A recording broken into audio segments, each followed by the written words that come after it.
নমস্কার বন্ধুরা, সবাইকে শুভ সকালের অনেক অনেক শুভেচ্ছা।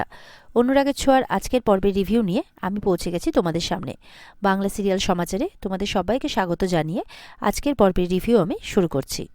শুরুতে আমরা দেখতে পাচ্ছি যে রূপা গেছে কৃষ্ণর কাছে, গিয়ে শুনছে যে কৃষ্ণকে রিলিজ করা হয়েছে। তার বাবা নাকি আগেই ফোন করে রিলিজ করে দিয়েছে। রূপা তখন ফোন করে মনে মনে ভাবছে যে এর মধ্যেও বাবার এই কথাটা মনে ছিল, কৃষ্ণকে রিলিজ করার কথাটা। ভালো কথা। গিয়ে দেখছে যে কৃষ্ণ সইটই করছে, পাশে লয়ারও বসে আছে, মানে সূর্য লয়ারকেও পাঠিয়ে দিয়েছে। এরপর তো কৃষ্ণ বলে ডাকতে কৃষ্ণ ঘুরে তাকায়, বলছে রূপা তুমি এখানে? বলে সেদিন রাত্রে কি হয়েছিল কৃষ্ণ, মানে তুমি কি ছেলেটাকে দেখেছিলে? বলে সোনা কোথায়? সোনা ঠিকঠাক বাড়ি ফিরেছে তো? বলে হ্যাঁ, সোনা ঠিক করে বাড়ি ফিরেছে, কিন্তু একটা ছেলেকে বিয়ে করে বাড়ি ফিরেছে। যেটা শুনে কিন্তু কৃষ্ণ অবাক হয়ে যায়। বলে তুমি কি কোনো ছেলেকে দেখেছিলে সেদিন? বলে হ্যাঁ, একটা ছেলে সেদিন ছিল, সে কিন্তু সোনাকে ড্রিঙ্ক করাচ্ছিল বেশি বেশি করে। আমার মনে হয় ওই ড্রিঙ্কে কিছু মিশিয়ে। তখন এরকম কথাবার্তা হতে হতে সূর্যরে চলে আসে, সূর্য, জয়, ওদিকে দীপ, সবাই। সূর্য বলছে কি ব্যাপার রূপা, তুমি এখানে? কার পারমিশন নিয়ে তুমি এখানে এসেছো? আমায় বলেছো? কই বলনি তো। তখন কৃষ্ণকেও বলছে, কৃষ্ণ তুমি, মানে কি বলবো তোমাকে, মানে তুমি অপরাধী নাও হতে পারো, সেটা আইনের চোখে, কিন্তু আমার চোখে কিন্তু তুমি অপরাধী। তোমরা দুজন মিলে আজকে যেটা করেছো তার পরিণতিটা আজকে সোনা ভোগ করছে। যে একটা সামান্য থেকে সামান্যতম মানে কিছু সিদ্ধান্ত আমার কাছ থেকে নেয়, পারমিশন আমার কাছ থেকে নেয়, সে আজকে বিয়ের মতো এত বড় একটা সিদ্ধান্ত নিজে নিজে নিয়ে ফেলেছে, শুধুমাত্র তোমাদের দুজনের জন্য। তাই আমি চাইলেও তোমাদের দুজনকে ক্ষমা করতে পারবো না। রূপা বলছে বাবা আমি তো সোনার ভালো। বলে একদম চুপ, কোনো কথা বলবে না। এত কিছু ঘটে যাওয়ার পরেও বলছো তুমি সোনার ভালো করতে চেয়েছিলে? একদম কোনো কথা বলবে না, তোমাদেরকে আর আমি বিশ্বাস করি না। জয় বলছে দাদাই বলে ছেড়ে দিল, না হলে কিন্তু আমি এই ছেলেটাকে একদম ছেড়ে কথা বলতাম না। জয় বলছে, আর এটাও বলছে যে ছেলেটাকে তো বিশ্বাস করবেই না, রূপাকেও কোনোদিনও বিশ্বাস করবে না। বলছে দেখ দেখ কেমন আমাদের আড়ালে ছেলেটার সাথে ঠিক দেখা করতে চলে এসেছে। এরপরে জয় উকিলকে নিজের সঙ্গে করে বাইরে নিয়ে যাচ্ছে আর কি, এগিয়ে দিতে। আর ছেলেটাকে ধমকি দিয়ে যাচ্ছে কৃষ্ণকে, আর যদি তোকে বাড়ির আশেপাশে দেখি না একদম শেষ করে দেব। এরপর তো থানা থেকে সবাই বেরিয়ে যায়, বেরিয়ে যে যার জায়গায় চলে যায়। আর ওদিকে দেখা যাচ্ছে দীপা গেছে কালী মায়ের মন্দিরে প্রার্থনা করতে। দীপা তো প্রার্থনা করছে যাতে, কারণ ওই ছেলেটার চোখে দীপা সর্বনাশ দেখেছে, তো সে যাতে তার পরিবারের কোনো ক্ষতি না করতে পারে, যাতে দুই মেয়েকে দীপা সমানভাবে রক্ষা করতে পারে, তার পরিবারকে রক্ষা করতে পারে, ওই ছেলেটির হাত থেকে যাতে বাঁচাতে পারে, সেই প্রার্থনা করছে দীপা, মানে মায়ের কাছে। আর এদিকে দেখা যাচ্ছে সূর্যরা যখন মানে বাড়ি ফিরবে আর কি, থানা থেকে বেরোচ্ছে, তখন বলছে দাঁড়াও সবাই এখানে। সবাই দাঁড়িয়ে পড়ে। তখন রূপাকে বলছে যে তুমি কি কৃষ্ণকে ভালোবাসো? রূপা চুপ করে আছে। বলে আমি জানি তুমি কৃষ্ণকে ভালোবাসো, কৃষ্ণ তোমাকে ভালোবাসে। সে তোমরা ভালোবাসতেই পারো, তাতে কোনো অসুবিধে নেই, কিন্তু কৃষ্ণকে কিন্তু আমি কোনোদিনই ক্ষমা করতে পারবো না। তাই তোমাকে আজকে যে কোনো একজনকে বেছে নিতে হবে, যে হয় পরিবার না হয় ভালোবাসা। যদি পরিবারকে বেছে নাও তাহলে কৃষ্ণের মুখ কোনোদিনও দেখতে পাবে না, আর যদি কৃষ্ণকে বেছে নাও তাহলে পরিবারের মুখ কোনোদিনই দেখতে পাবে না। এটাই তোমার শেষ যাওয়া হবে, তুমি ভেবে নাও তুমি কি করবে।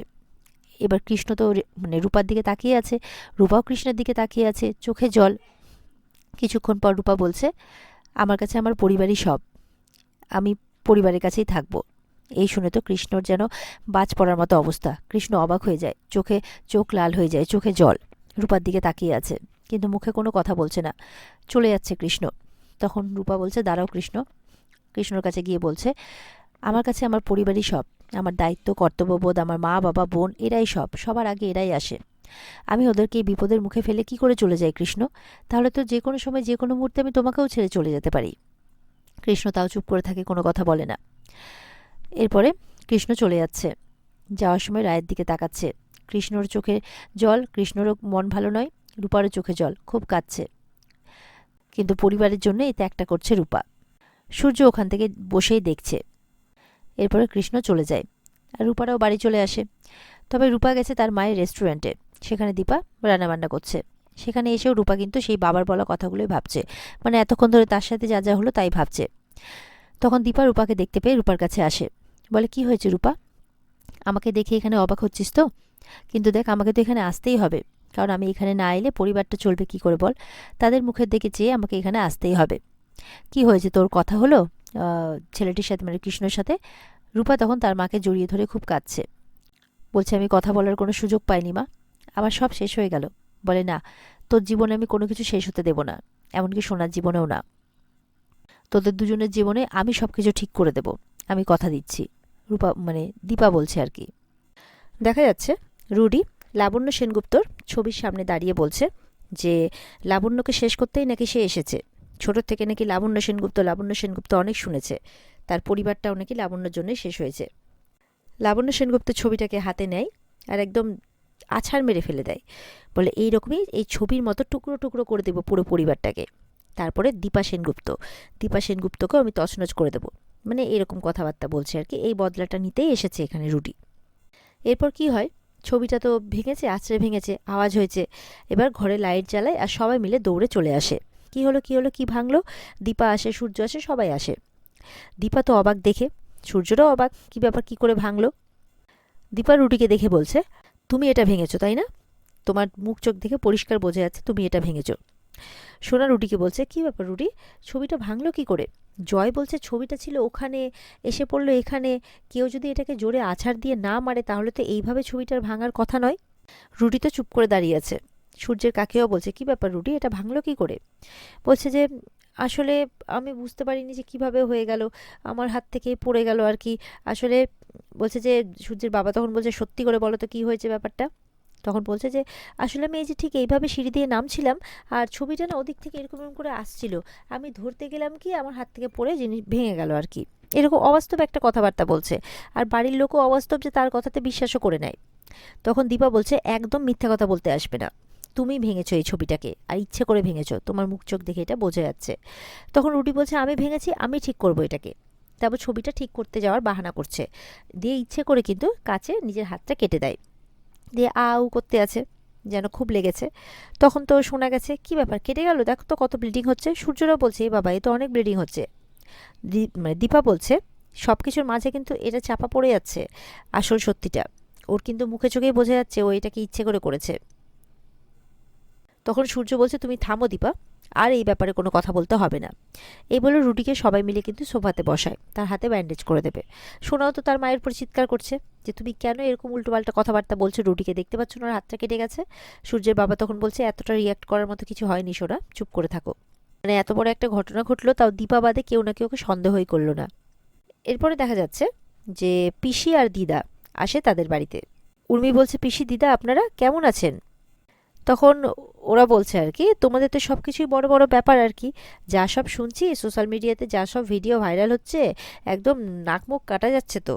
বলছে, লাবণ্য সেনগুপ্তর না একটা ক্লাস ছিল, সেনগুপ্ত বাড়ি সেই ঠাট বাট সেই সব কোথায়, এই বাড়ির মেয়ে নাকি ওইভাবে বিয়ে করছে পালিয়ে।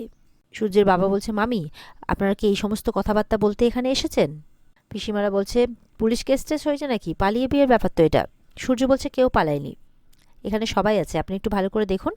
এই যে আমার জামাই রুডি, আমি ওকে মেনে নিয়েছি, আমার ওকে বেশ পছন্দ। ওই যে আমার মেয়ে সোনা, সবাই বাড়িতেই আছে। হ্যাঁ, তাদের বিয়েটা স্বাভাবিকভাবে হয়নি, তাই আমরা জানাতে পারিনি। তবে পরশুদিন আমি একটা ওদের সোশ্যাল ম্যারেজের ব্যবস্থা করছি, যেটা ধুমধাম করেই হবে, যেরকমভাবে সেনগুপ্ত বাড়িতে হয়। তো আপনারা চলে আসবেন, আপনাদের নেমন্তন্ন রইল। দীপা বলছে, কিছু মনে করবেন না, এত বছর তো আমরা অনেক সুখ দুঃখ সব মিলিয়ে কাটিয়েছি, অনেক খারাপ পরিস্থিতিও গেছে আমাদের, তখন আপনারা সবাই কোথায় ছিলেন? আত্মীয়তা মানে তো আত্মার সম্পর্ক। তো আত্মীয়তা আত্মীয়রা কি শুধু সমালোচনা করার জন্য, বিপদে কি সাথে থাকার জন্য নয়? আর আজকে আপনারা এতদিন পর এসেছেন, তাও আবার এতগুলো কথা শোনাতে। তখন ওনারা বলছেন যে, খুব মুখরা হয়েছে তুমি বৌমা, এত মুখরা হলে বাড়ির বউতে চলে না। বলে, আমি এখন আর নতুন বউটি নেই, আমার মেয়েরা বড় হয়েছে, তাদের বিয়ের বয়সও হয়েছে, তাই আমাকে তো বলতে হবেই। তো সূর্য তো এরপরে এত কথার মাঝখানে বিয়েটা ধুমধাম করে অ্যানাউন্স করে দেয়, যেটা শুনে কিন্তু দীপা অবাক হয়ে যায়। বলছে, কি বলছেন ডাক্তারবাবু আপনি, পরশুদিন বিয়ে? আর এখানে আজকের পর্ব শেষ হয়ে যায়। তো বন্ধুরা, এই ছিল আজকের পর্বের রিভিউ। ভালো লেগে থাকলে পর্বকে লাইক, কমেন্ট আর চ্যানেলকে কিন্তু সাবস্ক্রাইব করতে কেউ ভুলবে না। আর পর্বের বিস্তারিত দেখতে অবশ্যই স্টার জলসার পর্দায় চোখ রাখবে। তাহলে দেখা হচ্ছে আগামীকালকে নতুন পর্বের রিভিউ নিয়ে। ততক্ষণ সবাই ভালো থাকবে। টাটা।